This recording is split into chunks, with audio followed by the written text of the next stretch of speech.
అన్ని దీర్ఘకాలిక వ్యాధులకు ఆయుర్వేద వైద్యం ఎంతగానో ఉపయోగపడుతుందని, అలాగే ప్రభుత్వం ఆయుర్వేద వైద్యశాల ద్వారా ఉచితంగా మందులతో పాటు వైద్యం అందించడం జరుగుతుందని ఆయుర్వేద వైద్యాధికారిని దివ్య తెలిపారు. మండల కేంద్రం కరప చంద్రన సమావేశ మందిరంలో 10వ జాతీయ ఆయుర్వేద దినోత్సవం పురస్కరించుకుని ఉచిత ప్రభుత్వ ఆరోగ్య వైద్య శిబిరాన్ని నిర్వహించిన డాక్టర్ దివ్య కేంద్ర ప్రభుత్వం ఆదేశానుసారం సెప్టెంబర్ 23వ తేదీ 10వ జాతీయ ఆయుర్వేద దినోత్సవాన్ని ఘనంగా నిర్వహించామని, అలాగే కరప కాజులూరు మండలాలకు చెందిన గ్రామ ప్రజలకు గురిజనాపల్లి గ్రామంలో ఆయుర్వేద వైద్యశాల ద్వారా ఉచితంగా మందులు వైద్య సదుపాయాలు అందించడం జరుగుతుందని, ఈ అవకాశం ప్రజలందరూ సద్వినియోగం చేసుకోవాలని అన్నారు.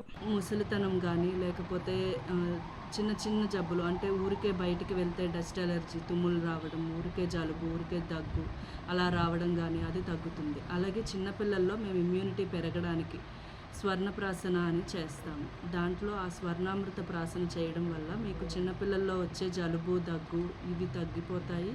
అట్లాగే వాళ్ళు ఇది పుట్టిన పిల్లల నుంచి 16 సంవత్సరాల వరకు చేయొచ్చు.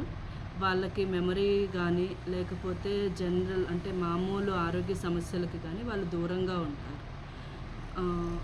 అలా ఆయుర్వేదంలో మీకు ముసలితనానికి సంబంధించినవి లేదా వాజీకరణ అంటే మీకు సెక్స్ సంబంధ సమస్యలు లేదా వీర్యకణాలు తగ్గడం లేదా పిల్లలు పుట్టకపోవడము, అలాగే చర్మ వ్యాధులు, మోకాలు నొప్పులు, సొరియాసిస్, జుట్టు రాలిపోవడం కానీ, ఇంకా సైనసైటిస్, మైగ్రేన్ ఇలా రకరకాల జబ్బులకి కూడా మందులు ఉన్నాయి. అట్లాగే దినచర్య, ఋతుచర్య.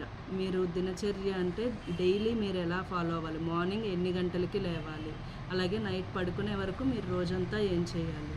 ఋతుచర్య, ఈ ఋతువులో మనం ఏం తినాలి, ఏం తినకూడదు, అది కూడాను ఆయుర్వేదంలో కూలంకషంగా చెప్పారు. మీరు ఎప్పుడైనా సరే ఆయుర్వేదం వైద్యం దగ్గరికి వెళ్ళినప్పుడు మీరు ఈ దినచర్య, ఋతుచర్య లేదా ఈ సీజన్లో మేము ఏం చేస్తే బాగుంటుంది అంటే వాళ్ళు మీకు అవగాహన కల్పిస్తారు. మీరు అది ఫాలో అయితే సరిపోతుంది. ఆయుర్వేదం అంటే మన జీవన విధానం అంతే. ఒక మందు వాడకపోయినా సరే మన జీవన విధానం వాడినా అది ఆయుర్వేదం వాడినట్లే అవుతుంది. అలాగే అందరికీ ఈ కరప, కాజులూరు 2 మండలాలకి గురిజనాపల్లిలో ప్రభుత్వ ఆయుర్వేద వైద్యశాల ఉంది. అక్కడ మేము ఆయుర్వేద మందులు ఉచితంగా ఇస్తాము. అలాగే యోగా, ప్రతిరోజు యోగా నేర్పిస్తాము. ఉదయము ఫ్రీగానే, మీరు ఎటువంటి డబ్బులు కట్టక్కర్లేదు.